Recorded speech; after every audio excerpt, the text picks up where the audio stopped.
ضلع ٹھٹھہ میں جنگلات کی تیزی سے کٹائی نے سماجی اور سیاسی حلقوں میں تشویش کی لہر دوڑا دی ہے۔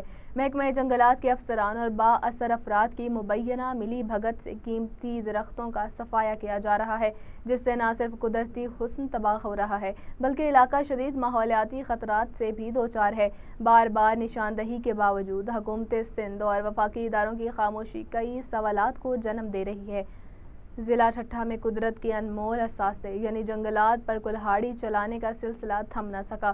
روزانہ کی بنیاد پر لکڑی سے لدے درجنوں ٹرک نیشنل ہائی وے کے ذریعے سرعام کراچی کی طرف رواں دواں رہتے ہیں۔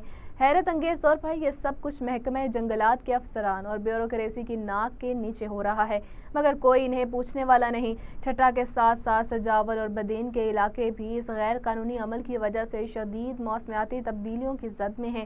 ماہرین ماحولیات کا کہنا ہے کہ جنگلات کی اس طرح کٹائی سے نہ صرف ہوا میں آلودگی بڑھے گی بلکہ سانس کی بیماریوں اور ہیٹ ویو جیسے منفی اثرات میں بھی شدید اضافہ ہو سکتا ہے۔